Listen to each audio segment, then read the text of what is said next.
Hey there, it's CJ Miller. I'm in Shreveport, Louisiana. Across the Red River is Bossier City, Louisiana. There are always uh, fun things to do, so come check us out on your trips, your vacations. Let us be your layover spot. When you want to rest up. If you're, yeah, I'm just saying, there are things to do here that are fun and interesting, and something to suit everybody's taste. So give us that chance. Come check us out. That's what this channel is about. First and foremost, is just kind of showing my love of my culture in Northwest Louisiana and sharing it with everybody in the world. So anyway, um, this is a food video, but I didn't do the prep because, well, there's nothing to it really. I had some pork chops. This is uh, in a stainless steel bowl. I took the pork chops, put them in some seasoned flour, uh, and just kind of let them rest. And the seasoning was basically just red pepper, and I have a secret ingredient that I use for a lot of things that I don't always tell, um, and I'm not going to tell it this time. But find what you like. Find the seasonings that you like. Those dried powdered seasonings are great for putting in flour. And basically I let that rest, let the pork chops rest. I did four of them. I let them rest while I brought the pan up to temperature. Uh, it was instead of you can use like a butter flavored lard, grease, fat, anything like that. What I use is I use half vegetable oil and half unsalted butter when I'm doing a pan fry. If I have a chance, I like to do that because I like to get that flavor of the butter uh, in the outer dredge of this pork chop, and but I don't want the butter to burn. So blending it that half and half. Now, if you're going to use margarine, don't worry about the oil because the margarine is oil based. But yeah, so yeah, those Uh, let me just say that I did not use an egg. Um, if you want like a crispier, thicker kind of crust, you would have your pork chop or your meat, anything. This is a good way of breading. You would have it in your flour, your seasoned flour.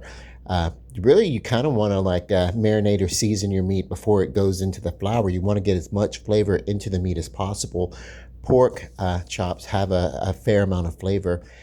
The seasoning, wow, is it seasoned? And cayenne, just ground cayenne pepper, the red pepper, is going to give it that big. And I used a lot of it in the flour because it was an all-purpose flour, uh, and I wasn't doing anything else to it. And no matter how much you rest the pork chop, you're gonna lose some of that, in the pan. Uh, but anyway, in the frying process, the panay, as we call it, pan fry. But it's really easy. So you can do this if you ever didn't have an egg and you wanted to do a fried pork chop. And this is actually a healthier way because the egg, what that does is the egg acts as a binder and actually holds a lot more of the crust, and you get. I mean, there's a good bit of thickness here, as a matter of fact, these little crusts that come off. But the fact of the matter is, an egg would have binded this, and this whole breading would have been really, really thick. That's how they get that really good, thick, crispy crunch on the outside of, say, like a chicken fried steak or something like that. It really is a steak fried steak, really. I don't know why they say everything's chicken fried. If it's pork fried or fried pork. But, whatever. Um, and so, um, oh, that crust just that I bit off of has a fair powerhouse of flavor. But anyway, so there's nothing to that. There wasn't anything to really do to it. You put it in the pan, uh, turn it every few minutes, let it be on a medium heat. Watch it, because I used a non-stick skillet, so medium heat. And then if it gets too, you watch your oil, you know, if it starts to spatter, get a little bit too hot, you know, you can turn it down and adjust it. When pan frying, you most certainly will have to do that. And then you know, you can do maybe 2 pork chops at a time in a good sized pan. If you are in a smaller pan, just you know, whatever. This is a very easy recipe. These pork chops, depending upon the thickness, will cook up anytime between like between 5 and 8 minutes, depending on depending on the thickness and everything. And what I like to do is I like to get a good caramelization of the dredge that this has gone, and that's what happens. It's not a batter; it's a dredge. When you take your meat and you kind of like toss it around and let it sit in the flour, and the flour kind of, you know, the longer it sits, will kind of bond with the meat, because it gets moist and clings to it and everything like that. So, and it'll do that even without the egg.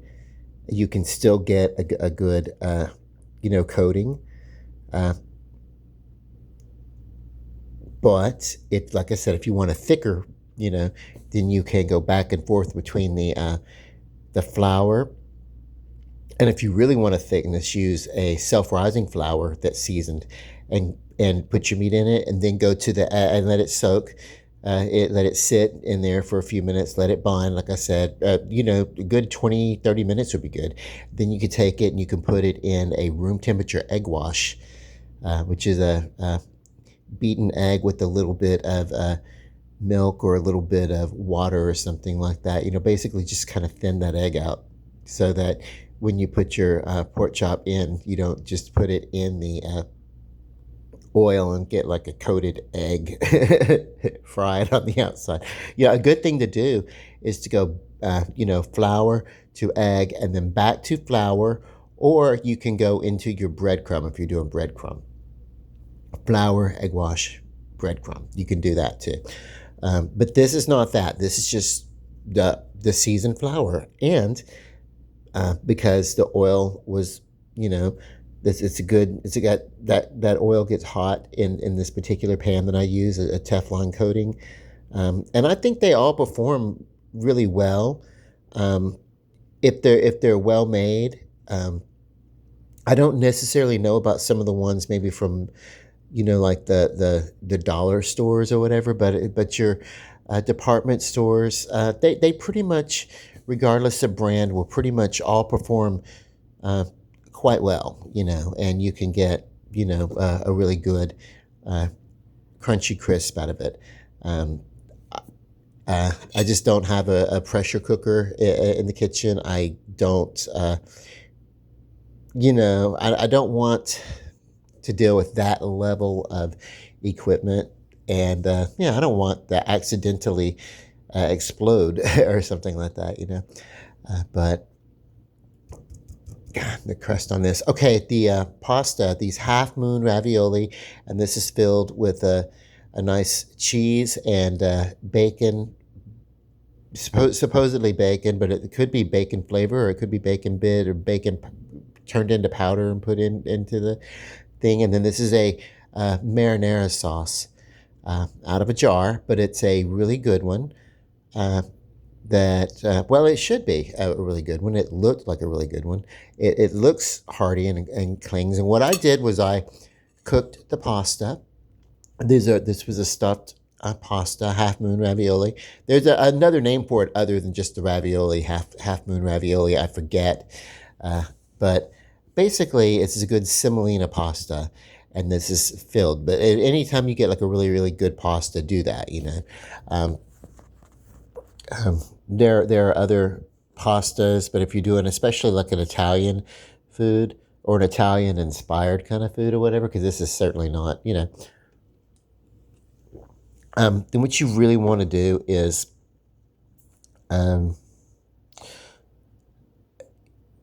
use a good one. Use a good one. There are some gluten-free pastas. I've not had luck with them. I've tried them. I thought maybe they'd be a healthier option. I just don't get the same result with them. You know, I have a friend. She's vegan. We did some butternut squash, and no, it wasn't a butternut squash. It was I think that no, is it called a spaghetti squash? Anyway, yeah, but I made it and stuffed it with mushrooms. There's a video that shows the picture that I did and everything, but you can find videos to do that. And yeah, she knew right what to do. Basically, just touched the fork and it turned into you know fibers of the meat of the gourd that looked like pasta. And I was like, no, honey, that's all for you. Do that. So yeah, but let's try this. These half moon pasta with a marinara sauce. The cheese that's on it. Last night I was with a friend and we ducked out, and I ordered a charcuterie board. And this is just a couple of bits of the cheese that I brought home from the leftover of the charcuterie board.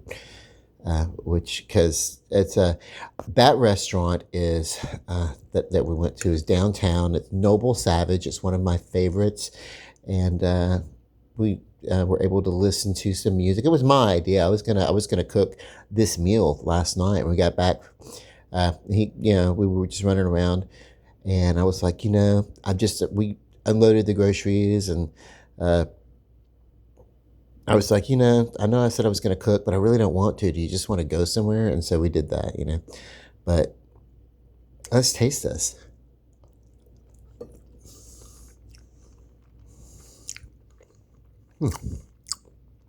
So you can crumble any sort of like cheese, especially if you've had like a charcuterie or something, and then the next day maybe you saved a couple of pieces and they're just a little bit firmer. Perfect for crumbling over a pasta.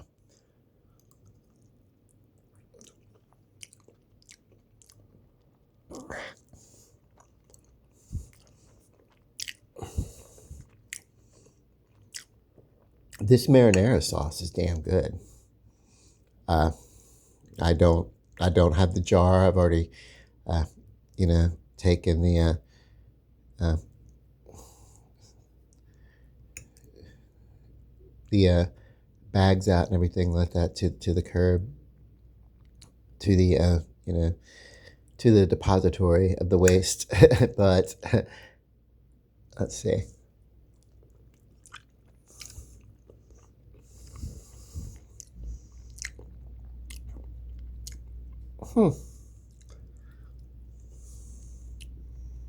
Parmesan cheese.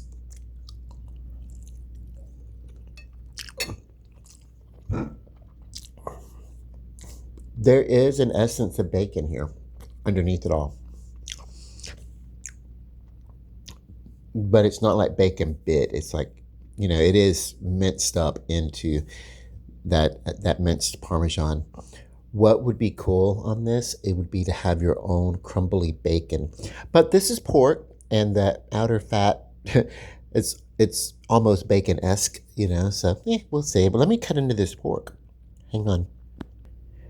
Now, pork is one of these meats that you really want to get done, It's okay if there's a slight pinkishness. This is not. This is done quite well and all the way through, because I wanted that firm crust, so I let it.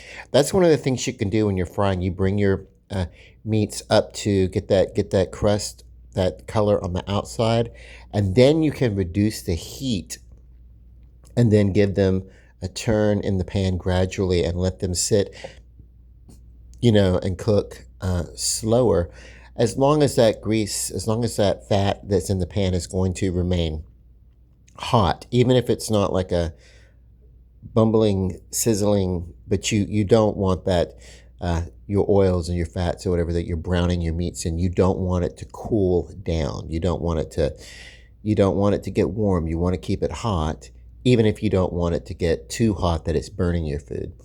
And it's okay to do that. And if you do that, you're going to get uh, a crispier, even with just the flour dredge, you're going to get a crispy coating. Now, the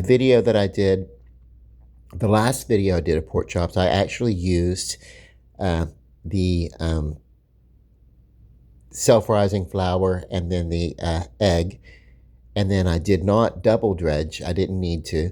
Uh, uh, but I still got a really, really good, crispy, crunchy, and you can compare the difference, and that other treatment gives a thicker batter.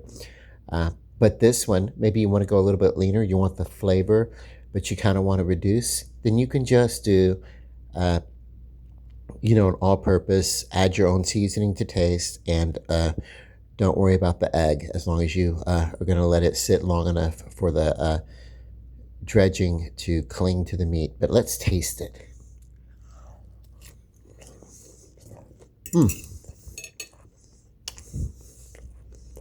Well,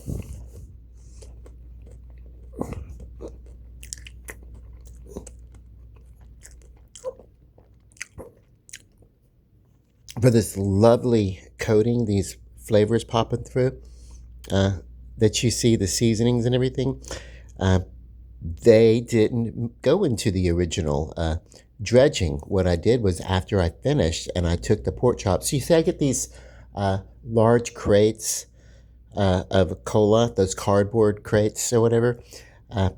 Those you can get them out of the wholesale food stores, the food clubs or whatever. Those like 35 cans, and it comes in those cardboard slats.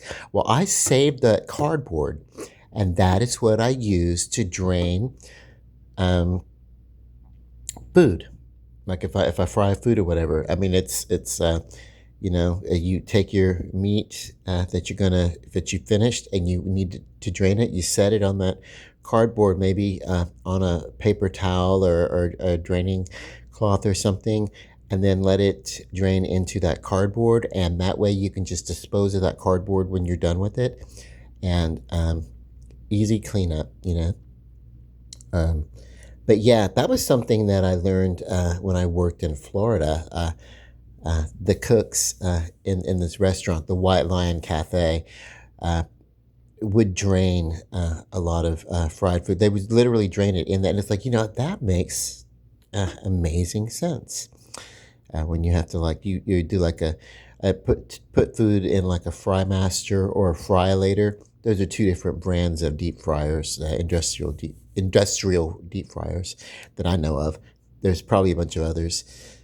Anyway, and you fry your food, and then you take it out of the basket, and you want to drain it before you put it on a plate, so you don't just you're not sending out just a pool of grease, making your crust get soggy.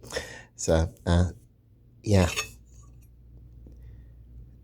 Okay. Something that every person that's been a pasta expert has told me is to, sure, drain the pasta. Pour your water from your pasta when it's ready. Take it and pour it off through a colander, and drain it. And do not, however, rinse your pasta. A stuffed pasta, you might actually run the risk of tossing it about too much and breaking the pasta, and some of the filling may come out. You're probably going to lose some filling when it's in the water that it's heating in anyway. Some's probably going to seep out anyway. But really, can you imagine? You make this wonderful, beautiful pasta, and then you toss it around in water, and then you accidentally turn on your spigot or your faucet too hard or whatever, and it blasts right down, and some of your beautiful pasta gets punctured from the water pressure or something.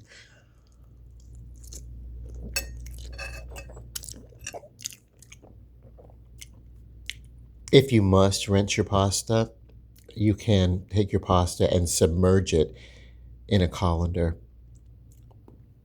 into a bowl or a basin that's already filled with water, and then you can kind of like lightly agitate it in that colander and then just remove it. But really what happens is that if you do that, then you potentially lose too much starch from your pasta, and then your sauce does not cling to your pasta, your marinara or your and the exception to that would be that I can't see that it would matter one way or the other is if maybe you were using a butter sauce, you know, or an oil.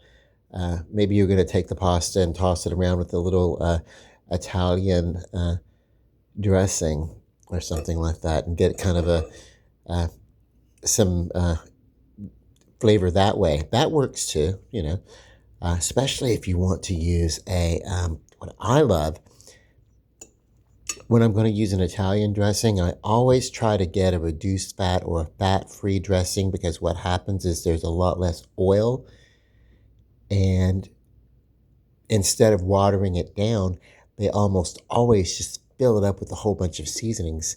So even if you wanted the oil, then you could put your own olive oil into that, and it would last a little bit longer. But really, don't even worry about that. Just use the oil-free or the fat-free Italian dressing or the reduced, and just enjoy that extra burst of flavor. I'll try that sometime and let you guys see what I'm talking about.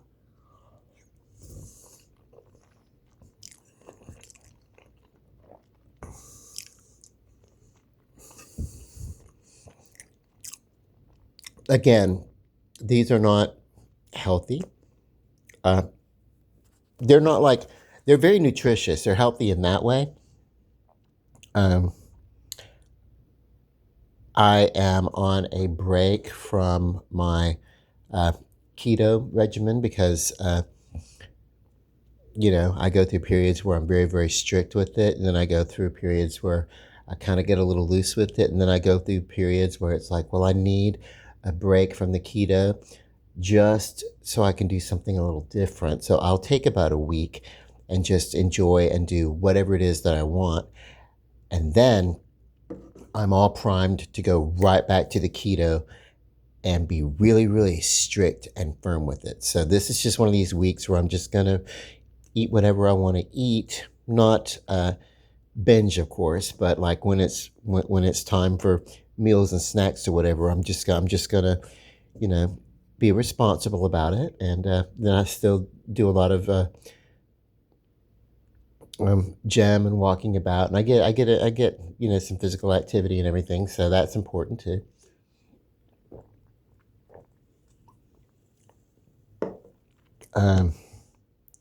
But if you want more food during the meal, then what you have to do is you have to make choices.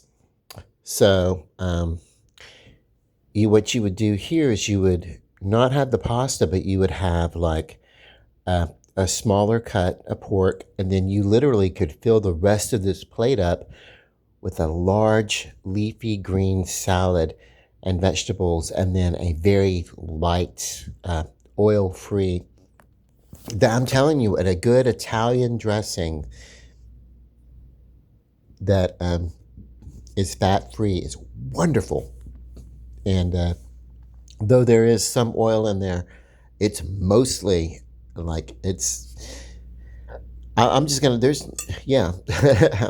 just gonna do it. I'm gonna get some fat-free Italian dressing or reduced fat Italian dressing or whatever, and just show you what I'm talking about, because the flavor that's in that dressing is just tremendously, you know, a lot more potent.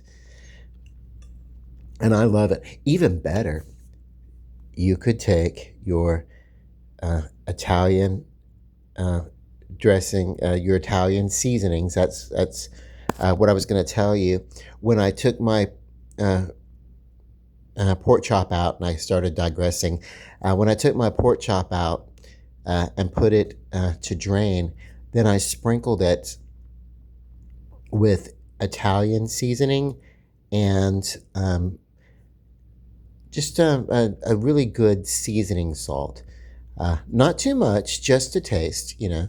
The seasoning salt, just because the salt in it helps, uh, it helps pull those moistures up and everything like that, and helps, kind of bind some of those natural oils to the meat, and you lose less of it during the draining process, and it has more of a chance as it's resting to go back into the meat. That's something you want to do with meat. When you cook it, you want to let it rest before you serve it. I'm not saying you got to let it get to room temperature or anything like that, but you want to let it rest so that those juices can go back into the fibers of the meat, because if you start cutting into it right away, especially like a large roast or a large chicken breast or something like that, if you just immediately serve it right after cooking, and if it doesn't rest for a moment, then what happens is you cut into it and you lose all of your juices. They pour out, and you end up with a meat that's still savory, still delicious, but will become a little bit more dry than what it needs to be, you know. Um, but something that helps is taking a little bit of a seasoning salt, sprinkling it over at least the exposed part of the pork chop, and then also the same, use a flavorful Italian herb seasoning and get a good visual going on. If you wanted something with a little bit of a bite, now this is already seasoned with red pepper. You would not believe. I took the flour and I used so much red pepper that the flour itself starts to look red. But guess what? Because this is not bound with an egg or binded with an egg, or anything like that. And just by the resting and then sitting and everything, it's not a very powerful. They're like. It does what it's supposed to do. It gives a flavor, but there's remarkably no heat underneath this flavor, So you would have to be extremely sensitive to red pepper to be able to, oh my God, that's hot, because there's no heat to this, at all. This is not.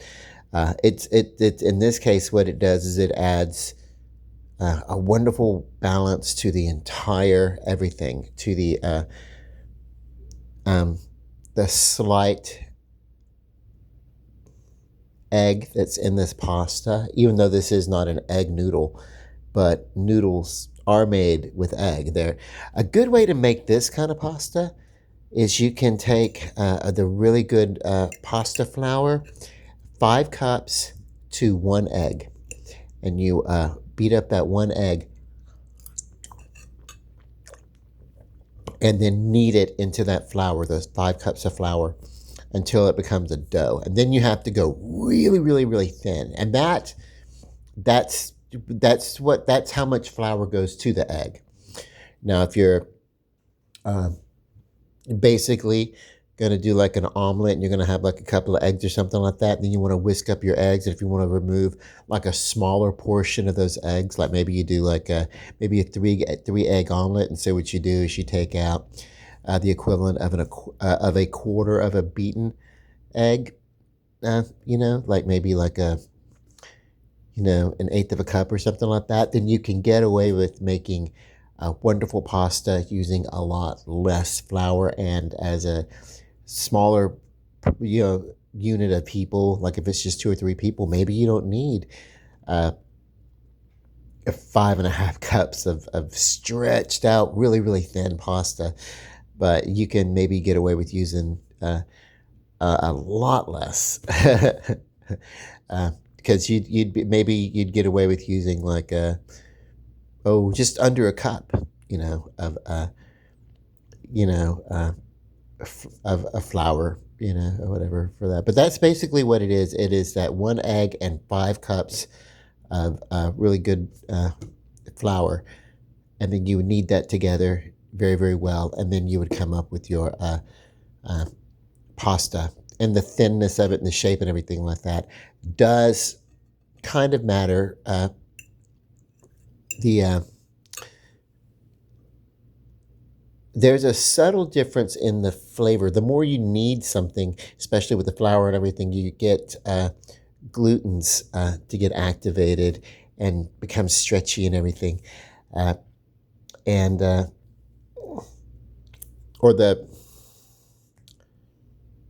I hope I'm using the right terminology. I don't know, but I do know the more you knead something, the more you pull it together and stretch it out and everything like that. The more you work with the dough, the stretchier it gets, the less stickier it gets, and the more it stretches. So that's your ratio on that. And I've done that, and you even can do that and get a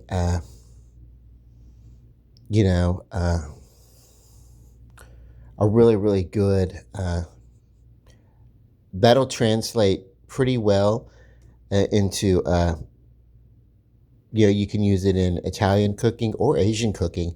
It's probably the Asians who originally invented pasta in the first place. Spaghetti, that kind of pasta that we know, even the Italian pasta, it was probably invented through Asian culture and then adapted through the Latino culture of the Romans, Crusades, and everything like that. Just whatever. But that's just that's a good school of thought that people have. Who kind of like look into cultural expanse throughout history. We can find a lot about how culture informs other cultures and what parts dominate other parts, or how they infuse, how they become, how they sometimes come together to create new things. As techniques of the new culture or techniques of the old culture are implemented to work with the food that is available in the new geography,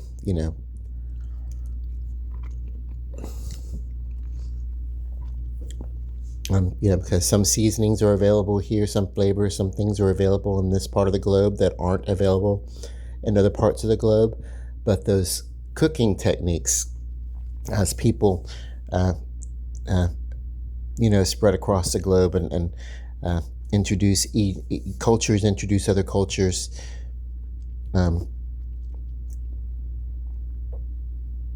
Sometimes willingly and neighborly, often not, often through trade, honestly.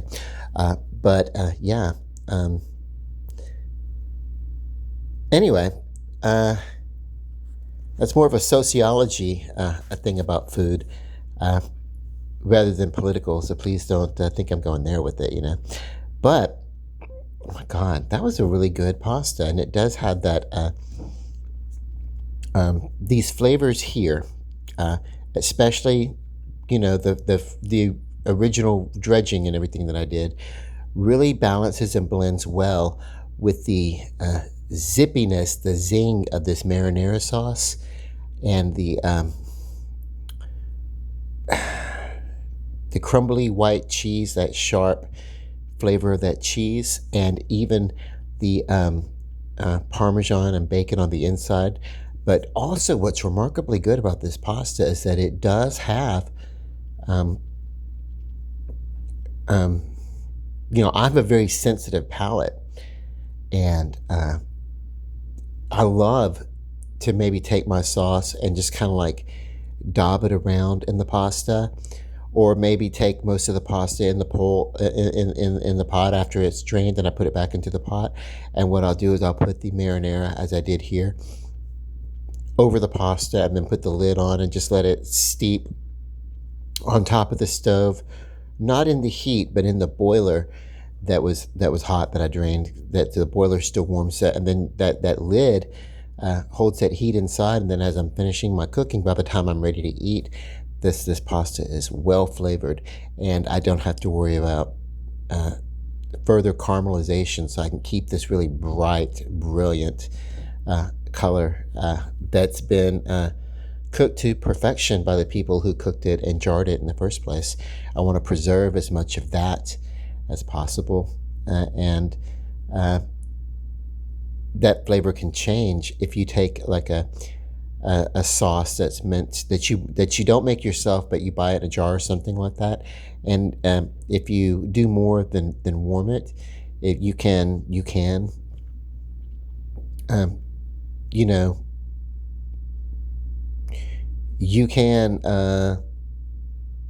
easily caramelize it when you didn't want it to be caramelized, or for that matter, even scorch it. If it's too hot on the bottom of the pan, especially if you've just drained it, and then you're going to take it and pour it over your pasta, and then it sticks to you, not sticks to your pan, but contacts your pan, and it's really hot, and you have the heat going and everything like that. Yeah, you could caramelize and scorch the sauce, and you don't want that. Okay, let me get another bite of this pork. Hang on. So I love marinara sauce. I do not like ketchup, and I know they are basically tomato siblings. They're at the very least they're first cousins in the sauce family, but there just is a difference, and I think it may be where it's served, because I wouldn't want marinara sauce on my hamburger any more than I want ketchup on my hamburger. And if you do find that your marinara sauce you don't quite have enough, you can add a little bit of tomato product, any tomato product, and there'll be a subtle change to the flavor, to a stronger flavor. If you added a salsa, you're going to get a much stronger change in the flavor from the marinara that you started with to thin it out. But if all else fails, you can use ketchup to thin out a marinara sauce, and it'll stretch a little further. It will give it a more vinegary flavor. You will. You don't want to just like go stupid crazy so much that you're basically just eating ketchup on pasta. That would be gross. But if you needed to, maybe you got a dinner party and 2 or 3 more people showed up, and you maybe had it planned for 6, and now you got 9, and you want to thin your sauce out, you can use a little bit of ketchup to stretch it out, and then even serve less pasta on the plate to each person. They won't know the difference, But I love you guys, and I want to say bon appetit. I want to say God bless, and everybody, take care of yourselves, and I love you, and love and light. Ciao, Bella.